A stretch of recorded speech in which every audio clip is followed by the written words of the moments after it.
Bismillahirrahmanirrahim. Assalamualaikum warahmatullahi wabarakatuh. Hari ini kita mulai masuk ya ke materi baru. Setelah sebelumnya kita membahas tentang spektrofotometri UV vis. Hari ini kita masuk ke materi Atomic Absorption Spectroscopy.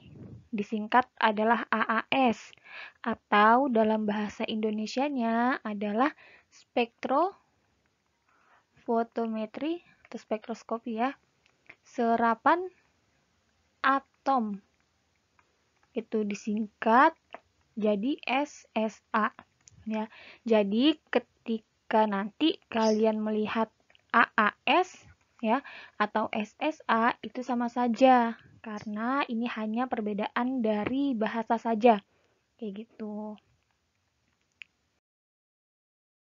Selanjutnya apa itu AAS atau SSA ya? Spektrofotometri atomik adalah metode pengukuran ya spektrum yang berkaitan dengan serapan dan emisi oleh atom. Jadi sesuai dengan namanya yaitu spektrofotometri serapan atom, artinya ada pengukuran atom di sana gitu yang didasarkan pada serapannya. Itu besar serapan yang diserap oleh si atomnya. Kayak gitu. Kalau misalkan di UV vis ya di sebelumnya kita telah belajar ya prinsipnya juga sama menggunakan serapan cahaya, tapi kalau di UV vis itu kan dia yang diserap adalah molekul ya.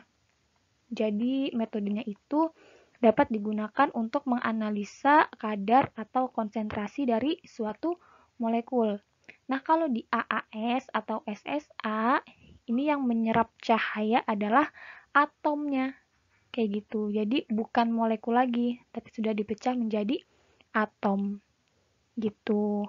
Nah, makanya metode ini itu sangat bagus ya untuk menentukan kadar suatu atom. Misal besi, natrium, kemudian kalium, kayak gitu. Atom-atom yang sifatnya adalah logam. Ya. Logam ya. Ciri-ciri logam kalau kita lihat SPU, dia berakhirannya itu kecuali helium. Misal natrium, kalium, gitu yang belakangnya dia logam. Ya, kecuali helium. Gitu. Bila suatu molekul mempunyai bentuk spektranya itu berupa pita, maka suatu atom ya itu mempunyai spektranya itu berbentuk garis-garis. Nah, ini merupakan gambar spektra pita ya. Ini yang di bawah. Nih, pita itu merupakan garis-garis satu sama lain yang berdekatan.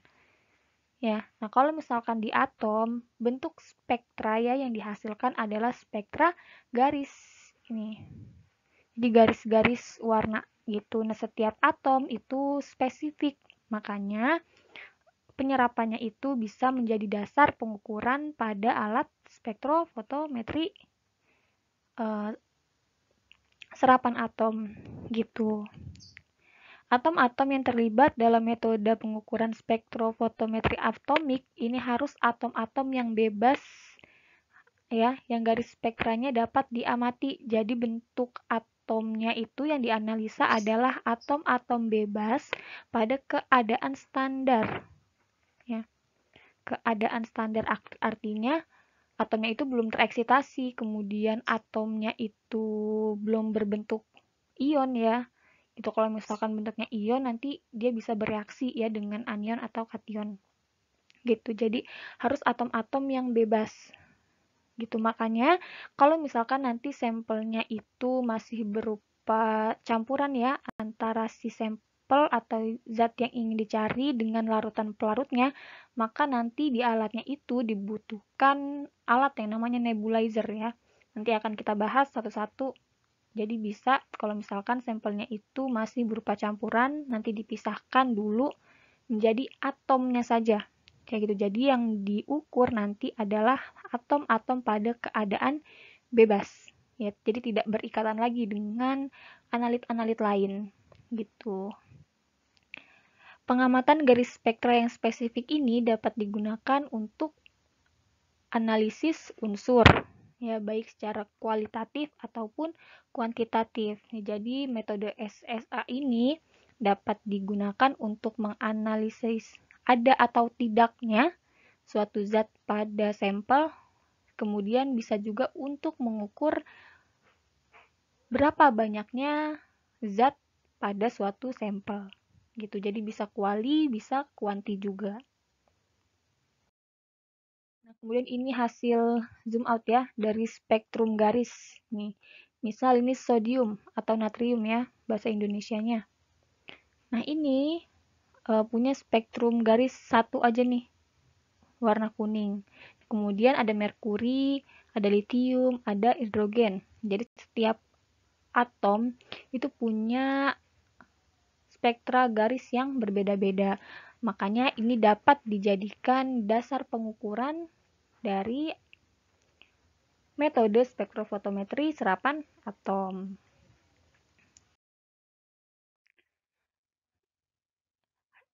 AAS ya atau SSA ini merupakan metode paling umum yang digunakan untuk menganalisis sampel logam. Jadi untuk menganalisis logam ya misal kadar merkuri dalam kosmetik ya atau kadar besi pada air limbah kayak gitu atau kadar kromium pada suatu limbah air limbah gitu. Itu dapat digunakan metode AAS karena mudah gitu untuk digunakan. Yang penting alatnya ada. Kemudian ini mudah digunakan serta dapat mendeteksi sekitar 62 elemen. Ya, maksudnya elemen ini adalah logam atau atom yang diujikan. Gitu. Jadi bisa digunakan untuk mengukur kurang lebih 62 elemen. Ya, jadi karena saking mudahnya pengukuran ini, itu jadi sangat lazim gitu ya untuk digunakan di lab-lab. AAS pada prinsipnya adalah terjadi penyerapan energi oleh atom ya, sehingga atom tersebut akan mengalami transisi elektronik dari keadaan standar menjadi keadaan tereksitasi ya. Makanya kenapa kita butuh atom pada keadaan standar? Karena nantinya atom pada keadaan standar itu ketika melakukan penyerapan energi, dia akan berubah ya. Energinya, keadaannya dari keadaan dasar menuju keadaan eksitasi. Gitu. Kemudian diperlukan alat untuk mengubah sampel menjadi atom pada keadaan standar dari unsur yang diinginkan. Ya, jadi kan pengukurannya itu dasarnya adalah pengukuran penyerapan energi dari atom pada keadaan standar. Nah, untuk mengubah atom-atom di sampel itu menjadi keadaan dasar, ya, kita butuh alat.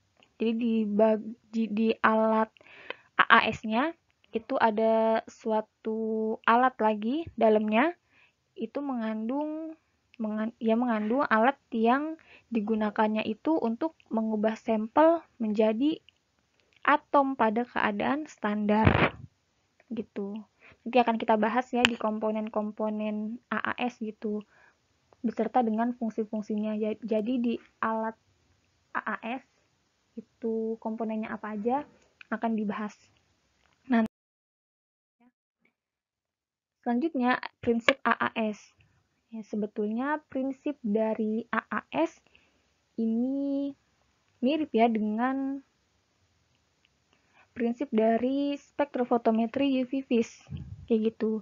Jadi persamaannya adalah sama-sama absorbansi sinar. Ya, artinya sama-sama menyerap sinar. Ya, sinar di sini kan mengandung energi ya. Kayak gitu. Jadi nanti energinya diserap. Bedanya adalah kalau di UV vis yang diserap adalah molekul yang menyerap ya molekul. Kalau di AAS yang menyerapnya adalah atom gitu.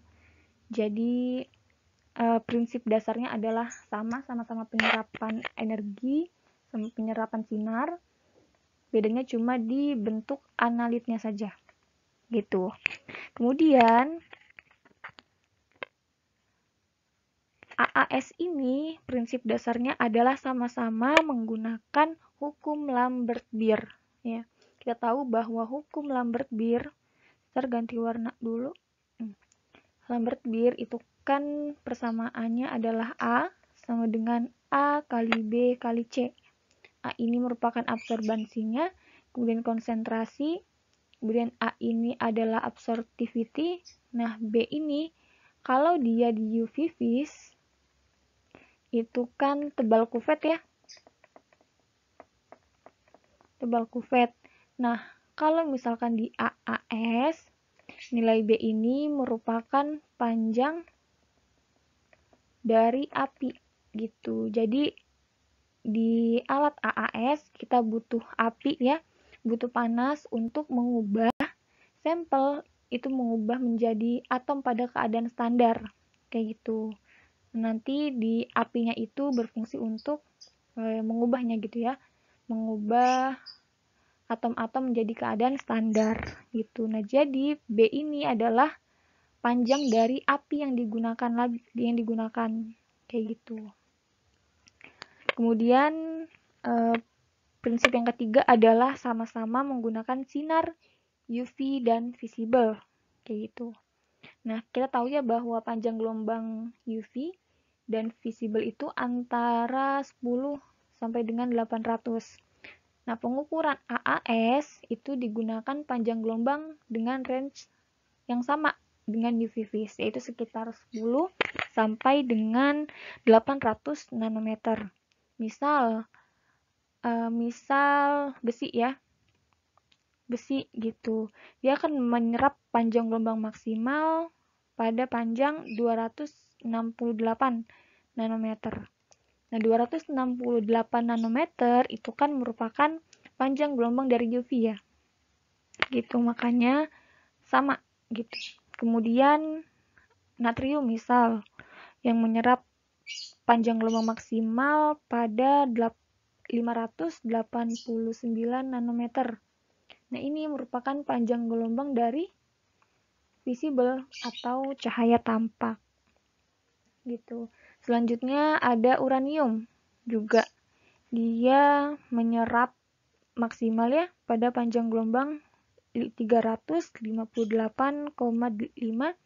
nanometer. Ini merupakan secara teori ya, ini masih UV, tapi biasanya panjang gelombang ini ketika diukur di alat UV vis ya, itu masuknya ke visible gitu. Jadi di antara keduanya. Kemudian prinsip kerja dari AAS. Nah, sebetulnya prinsip dari AAS itu ada 3 poin ya. Yang pertama ada atomisasi ya. Ini merupakan proses mengubah larutan sampel menjadi uap atom ya. Jadi kan sampel dari AAS itu biasanya itu nanti berbentuknya adalah cairan ya. Cairan nanti dia akan diserap oleh selang yang bentuknya itu kecil banget, ukurannya itu sangat kecil. Dari sini itu masuk ke nebulizer yang digunakan untuk menguapkan sampel gitu. Ketika menguap nanti dia akan membentuk atom-atomnya gitu. Nah, atom-atom pada keadaan standar itulah yang nantinya akan menyerap energi dari sumber cahaya gitu. Makanya kita butuh nih yang namanya atomisasi ya, karena kan ketika di alam atom itu bentuknya sudah bukan atom lagi tapi sudah bergabung dengan atom-atom yang lain membentuk molekul kayak gitu. Nah, bisa jadi atomnya itu bergabung dengan molekul lain, makanya kita butuh proses atomisasi ya. Jadi untuk mengambil atom yang ingin kita analisis saja gitu. Kemudian prinsip yang kedua adalah absorpsi ya. Jadi ketika sampelnya itu sudah menjadi atom-atom pada keadaan standar, dia akan melakukan penyerapan energi dari cahaya, ya, jadi sumber cahaya yang dipancarkan gitu. Jadi nanti di alat AAS-nya itu ada sumber cahayanya gitu, kemudian ada alat yang digunakan untuk mengubah sampel menjadi atom gitu. Nanti atomnya itu akan menyerap cahaya kayak gitu. Nah, hasil penyerapan yang dilakukan ya itu diukur dengan alat yang namanya detektor kayak gitu. Nah, pengukurannya itu yang tadi sudah kita bahas, diubah menjadi bentuk tampilan-tampilan angka itu menggunakan hukum Lambert-Beer ya, yang A sama dengan A kali B kali C. Nah, kalau di AAS tadi ya, B ini merupakan panjang apinya gitu. Selanjutnya ini merupakan gambaran umum ya dari alat AAS ya. Di sini itu ada sampel nih, di sini sampel. Sebentar ganti warna dulu.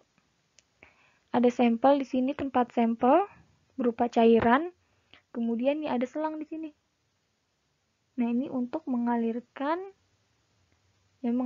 sampel menuju dengan alat pengatomisasi. Kayak gitu. Jadi di sini ada sumber cahaya, kemudian di sini ada detektornya. Kayak gitu. Nah, tengah-tengahnya ini merupakan proses pengubahan molekul menjadi uap atom. Kayak gitu nih. Ini ada persegi panjang ya. Ini merupakan tempat apinya. Kayak gitu. Jadi nanti cahayanya ini akan lewat dari apinya. Ya, api ini mengandung atom-atom yang sudah diubah dari molekulnya. Gitu. Namanya instrumennya kita butuh namanya komputer gitu untuk mengatur hasil ya, mengatur hasil dari pengukuran yang dilakukan. Gitu. Kalau misalkan di UV-Vis itu kan cukup dengan di sini doang ya, ada layar hasil tampilannya. Nah, kalau di AAS ini kita butuh yang namanya komputer gitu untuk mengatur alat AAS-nya, karena meskipun prinsipnya simple, tetapi instrumentasinya itu cukup rumit. Makanya kita butuh alat komputer gitu untuk mengatur ya, untuk mengset mau panjang gelombang berapa, kemudian detektornya itu nanti ingin diubah seperti apa, itu kita butuh komputer gitu.